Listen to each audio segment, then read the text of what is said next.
Hi everyone ओडिशार समस्त छात्र छात्री मानकु मु स्वागत करुच्ची। आज आम इतिहास मौर्य प्रशासन विषय रे आलोचना करिवा।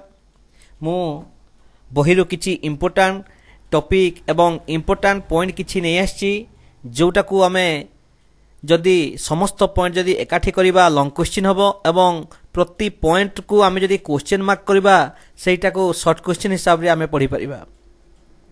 तेबे आसंतु आमे आजिर टॉपिक को आरंभ करिवा। देखंतु पिला माने हमर जो मौर्य प्रशासन आगु आमे पढ़ी सारचे ऑलरेडी मौर्य वंशर प्रतिष्ठाता चंद्रगुप्त विषय जानि सारचे। तापरे अशोक तांको धर्म विषय मध्य आउ एक वीडियो रे आमे जानि सारचे। वर्तमान पढ़िबा आमे मौर्य प्रशासन।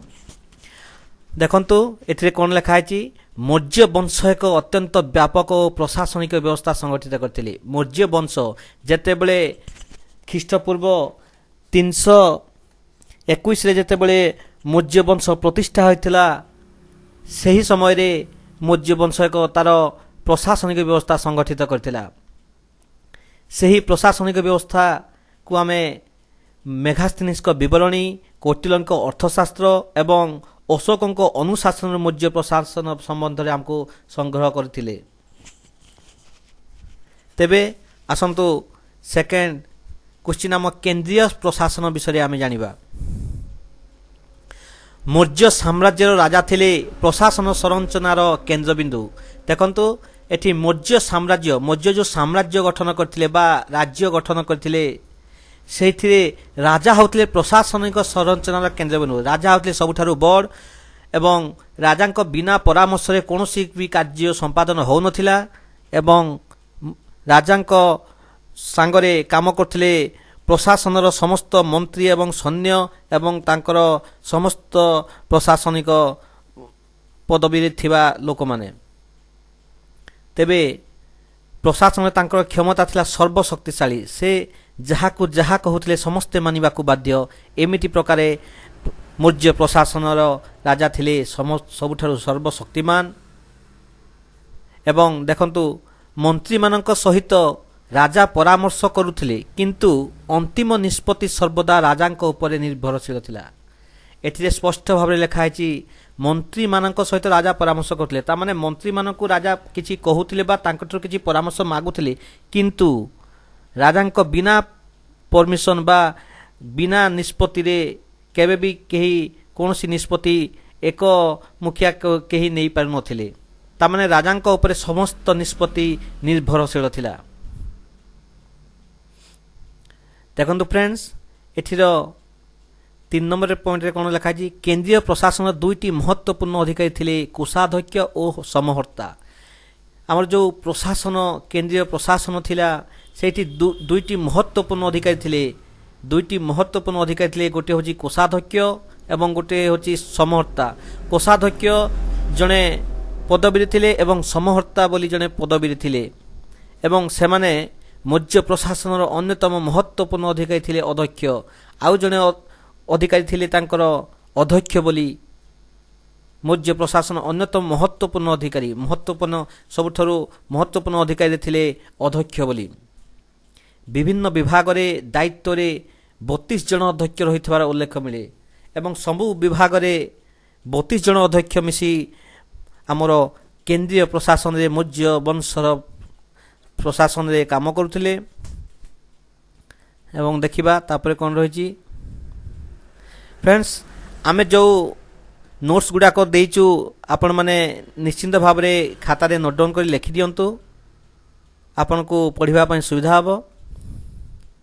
तापरे कोन अछि देखंतु प्रशासन रे विभिन्न विभाग रे रहिथिला यथा राजकोष, खणी, धातु, मुद्राशाला, अबकारी, स्वर्ण, वाणिज्य, जंगल उत्पाद, माप ओजन, कृषि, अश्व, कारागार, पोताश्रय आदि विभिन्न विभाग रहिथिला। एही प्रशासनर विभिन्न विभाग रहिथिला राजकोष, खणी, धातु, मुद्रा, अबकारी, स्वर्ण, वाणिज्य, जंगल उत्पाद, माप ओजन, कृषि एवं अश्व, कारागार, पोताश्रय एमिति विभिन्न विभाग रे केंद्रीय प्रशासन काम करथला। एवं यार दायित्व तुलाउथिले अध्यक्ष ଏବଂ କୋଷାଧ୍ୟକ୍ଷ ସମହର୍ତ୍ତା ସମସ୍ତେ ମିଶି ଯିଏ ଯାହାର ବିଭାଗରେ ଏହି ସମସ୍ତ ବିଭାଗର ଦାୟିତ୍ୱ ତୁଲାଉଥିଲେ। ଏହାପରେ ଦେଖନ୍ତୁ ସମଗ୍ର ରାଜସ୍ୱର 1/4 ଅଧିକାରୀମାନଙ୍କର ଦରମା ପୂର୍ତ୍ତକର୍ମ ପାଇଁ ସଂରକ୍ଷିତ ଥିଲା। ଯାହା ବି ରାଜସ୍ୱ ସଂଗ୍ରହ ହେଉଥିଲା, ଦେଖନ୍ତୁ ଏଥିରେ ସ୍ପଷ୍ଟ ଭାବରେ ଲେଖା ହେଇଛି ଯାହା ବି ରାଜସ୍ୱ ସଂଗ୍ରହ ହେଉଥିଲା ତାହାର 1/4 ଅର୍ଥ 4 ଭାଗରୁ 1 ଭାଗ ଅଧିକାରୀମାନଙ୍କର ଦରମା ଓ ପୂର୍ତ୍ତକର୍ମ ପାଇଁ ସଂରକ୍ଷିତ ହେଉଥିଲା। ସେଇଠି 4 ଭାଗର 1 ଭାଗ ଅଧିକାରୀମାନଙ୍କ ଦରମା ଏବଂ ପୂର୍ତ୍ତକର୍ମ ପାଇଁ ତାହାକୁ ରଖାହେଉଥିଲା। ଦେଖନ୍ତୁ ନେକ୍ସଟ କ'ଣ ଅଛି, ଉଚ୍ଚ ଅଧିକାରୀମାନଙ୍କର ଦରମା ଖୁବ୍ ଅଧିକ ଥିଲା। ଯେଉଁମାନେ ଉଚ୍ଚ ବିଭାଗରେ ଥିଲେ ତାଙ୍କର ଦରମା ଖୁବ୍ ଅଧିକ ଥିଲା। ସଡ଼କ ନିର୍ମାଣ, ମରାମତି ଓ କୂପ, ପାନ୍ଥଶାଳା, ବୃକ୍ଷରୋପଣ, ଜଳସେଚନ ପ୍ରକଳ୍ପ, ସେନାବାହିନୀ, ରକ୍ଷଣାବେକ୍ଷଣ ଆଦି କ୍ରିୟାକଳାପ ପାଇଁ ପୂର୍ତ୍ତକର୍ମରେ ଗଣ୍ୟ ଥିଲା। ଉଚ୍ଚ ଅଧିକାରୀମାନଙ୍କ ଦରମା ବାହାରେ ସମସ୍ତ ସଡ଼କ ନିର୍ମାଣ, ମରାମତି, କୂପ, ପାନ୍ଥଶାଳା, ବୃକ୍ଷରୋପଣ, ଜଳସେଚନ ପ୍ରକଳ୍ପ ଏବଂ ସେନାବାହିନୀ ରକ୍ଷଣାବେକ୍ଷଣ ପାଇଁ ପୂର୍ତ୍ତକର୍ମରେ ଯାହା ବି ଖର୍ଚ୍ଚ ହେଉଥିଲା ତାହା 1/4 ଯେଉଁ ପଇସାଟି ଆପଣଙ୍କର ପ୍ରଶାସନର ଦାୟିତ୍ୱରେ ଥିବା ଅଧ୍ୟକ୍ଷମାନେ ଏହି ପଇସାଟାକୁ ସେହିଥିରେ ହିଁ ଖର୍ଚ୍ଚ କରୁଥିଲେ। ଅଶୋକଙ୍କ ଦ୍ୱାରା ମୌର୍ଯ୍ୟ ପ୍ରଶାସନ କେତୋଟି ପରିବର୍ତ୍ତନ ଅଣାଯାଇଥିଲା। ଅଶୋକ ଯେତେବେଳେ ପ୍ରଥମେ ଚନ୍ଦ୍ରଗୁପ୍ତ ମୌର୍ଯ୍ୟ ଥିଲେ ମୌର୍ଯ୍ୟ ବଂଶର ପ୍ରତିଷ୍ଠାତା, ତାପରେ ତାଙ୍କ ପୁତ୍ର ବିନ୍ଦୁସାର ଏବଂ ବିନ୍ଦୁସାରଙ୍କ ଉତ୍ତରାଧିକାରୀ ଅଶୋକ ଯେତେବେଳେ ସିଂହାସନ ଆରୋହଣ କରିଥିଲେ ସେହି ସମୟରେ ଅଶୋକଙ୍କ ଦ୍ୱାରା ମୌର୍ଯ୍ୟ ପ୍ରଶାସନ କେତୋଟି ପରିବର୍ତ୍ତନ ଅଣାଯାଇଥିଲା। ସ୍ୱତନ୍ତ୍ର କଳିଙ୍ଗ ଅନୁସାରେ ଅଶୋକ ଘୋଷଣା କଲେ ସକଳ ପ୍ରଜା ମୋର ସନ୍ତାନ। ଅଶୋକ ସବୁବେଳେ ଚାହୁଁଥିଲେ ସକଳ ପ୍ରଜା, ସମସ୍ତ ପ୍ରଜା ହେଉଛନ୍ତି ମୋର ସନ୍ତାନ ଭାବରେ ଅଶୋକ ନିଜକୁ ଭାବୁଥିଲେ ଏବଂ ସମସ୍ତଙ୍କ ଦୁଃଖ ସୁଖରେ ସେମାନେ ଅଶୋକ ନିଜକୁ ସାଥୀ ହୋଇ ସମସ୍ତଙ୍କ ଅସୁବିଧା ସୁବିଧାକୁ ସେ ନିଶ୍ଚିନ୍ତ ଭାବରେ ଦେଖୁଥିଲେ ଏବଂ ତାହାକୁ ନିଜର ବୋଲି ମାନୁଥିଲେ। ନେକ୍ସଟ ଅଛି ପ୍ରଜାମାନଙ୍କର ଭୌତିକ ଓ ଆଧ୍ୟାତ୍ମିକ ମଙ୍ଗଳ ପାଇଁ ସେ ଧର୍ମ ମହାପାତ୍ର ନାମକ ଏକ ନୂତନ ଶ୍ରେଣୀର ଅଧିକାରୀମାନଙ୍କୁ ସେ ନିଯୁକ୍ତ କରିଥିଲେ। ପ୍ରଜାମାନଙ୍କର ଭୌତିକ, ଦେଖନ୍ତୁ ପ୍ରଜାମାନଙ୍କର ସୁଖ ଦୁଃଖ ହାନି ଲାଭ ବୁଝିବା ପାଇଁ ଭୌତିକ ଆଧ୍ୟାତ୍ମିକ ମଙ୍ଗଳ ପାଇଁ ସେ ଧର୍ମ ମହାପାତ୍ର, ଜଣେ ଧର୍ମ ମହାପାତ୍ର ବୋଲି ଏକ ଯୁବକଙ୍କୁ ସେଥିରେ ତାଙ୍କର ନିଯୁକ୍ତ କରିଥିଲେ, ଯେଉଁଥିରେ କି ସେ ପ୍ରଜାମାନଙ୍କର ସମସ୍ତ ଭୌତିକ ଏବଂ ଆଧ୍ୟାତ୍ମିକ ମଙ୍ଗଳ ପାଇଁ ସେ କାମ କରୁଥିଲେ। ଏହାର ଯଦି ସର୍ଟ କ୍ୱେଶ୍ଚିନ୍ କରିବା, ଦେଖନ୍ତୁ ପ୍ରଜାମାନଙ୍କର ମଙ୍ଗଳ ପାଇଁ କାହାକୁ ଅଶୋକ ନିଯୁକ୍ତି କରିଥିଲେ? ଏହାର ସଠିକ୍ ଆନ୍ସର ହେଉଛି ଧର୍ମ ମହାପାତ୍ର। ଦେଖନ୍ତୁ ଏହାକୁ ନୋଟ୍ ଡାଉନ୍ କରିକି ରଖନ୍ତୁ।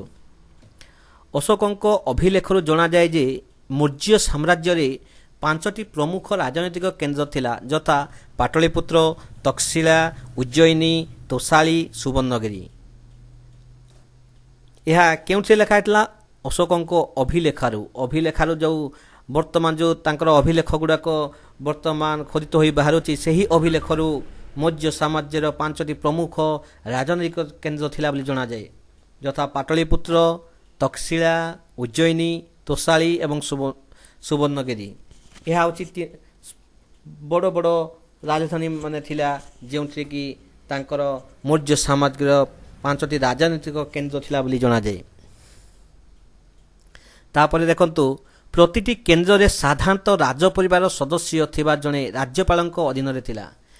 এই ଯେଉଁ 5ଟି ରାଜନୈତିକ କେନ୍ଦ୍ର ଥିଲା, ସମସ୍ତ କେନ୍ଦ୍ରରେ ଜଣେ ଲେଖାଏଁ ରାଜ୍ୟପାଳଙ୍କର ନିଯୁକ୍ତି କରୁଥିଲେ ଏବଂ ଏହା ରାଜପରିବାର ସଦସ୍ୟ ଥିବା ଜଣେ ରାଜ୍ୟପାଳଙ୍କ ଅଧୀନରେ ଥିଲା। ଜଣେ ରାଜପରିବାର ସଦସ୍ୟ ହୋଇଥିବେ, ସେ ସେଥିରେ ରାଜ୍ୟପାଳ ବିଭାଗରେ ନିଯୁକ୍ତ ହେଉଥିଲେ ଏବଂ ସମସ୍ତ କାମ ସେ ବୁଝୁଥିଲେ। ପ୍ରତ୍ୟେକ ଗ୍ରାମରେ ଜଣେ ଲେଖାକାର ଓ ସଂଗ୍ରାହକ ନିଯୁକ୍ତ ଥିଲେ। ଗ୍ରାମଣୀ ବା ଗ୍ରାମର ମୁଖ୍ୟ ସେମାନଙ୍କ ପ୍ରତି ଉତ୍ତରଦାୟୀ ଥିଲେ। ଦେଖନ୍ତୁ ଫ୍ରେଣ୍ଡସ୍, ଏଠି ଲେଖାଛି ସମସ୍ତ ଗ୍ରାମର ଜଣେ ଲେଖାଏଁ ଲେଖାକାର ଏବଂ ସଂଗ୍ରାହକ ନିଯୁକ୍ତ ଥିଲେ। ଗ୍ରାମଣୀ ବା ଗ୍ରାମର ମୁଖ୍ୟ ସେମାନଙ୍କ ପ୍ରତି ଉତ୍ତରଦାୟୀ ଥିଲେ ବୋଲି ଏଥିରେ ସମ୍ପୂର୍ଣ୍ଣ ଭାବରେ ସ୍ପଷ୍ଟ ଭାବରେ ଲେଖା ହେଇଛି। ତ ଫ୍ରେଣ୍ଡସ୍, ଏହା ଥିଲା ଆଜିର ଇତିହାସ ବିଭାଗର ମୌର୍ଯ୍ୟ ପ୍ରଶାସନ। ଆଗକୁ ଆହୁରି ମୌର୍ଯ୍ୟ ସାମ୍ରାଜ୍ୟ କେମିତି ବିଲୟ ଘଟିଲା ସେଇଟା ବି ମୁଁ ନୋଟ୍ ଡାଉନ୍ କରିକି ରଖିଛି। କିନ୍ତୁ ଏହି ଭିଡ଼ିଓରେ ସମସ୍ତ ପାର୍ଟକୁ କହିବା ତାମାନେ ସମ୍ଭବପର ନୁହେଁ, କାରଣ ଭିଡ଼ିଓଟି ଯଦି ଅଧିକା ଲମ୍ବା ହୋଇଯିବ ତାମାନେ ଅପଲୋଡ଼ କରିବା ପାଇଁ ଅସୁବିଧା ହେଉଛି। ସେଥିପାଇଁ ମୁଁ କ୍ଷମା ପ୍ରାର୍ଥନା କରୁଛି। ଆଗାମୀ ଭିଡ଼ିଓରେ ମୁଁ ନିଶ୍ଚିନ୍ତ ସେହି ମୌର୍ଯ୍ୟ ସାମ୍ରାଜ୍ୟର ପତନ କେମିତି ହେଲା ସେହି ଭିଡ଼ିଓଟିକୁ ଆପଣଙ୍କ ସମ୍ମୁଖରେ ଉପସ୍ଥାପନା କରିବି। ତ ଆଜି ପାଇଁ ଏତିକି। ଥ୍ୟାଙ୍କ ୟୁ, ଧନ୍ୟବାଦ।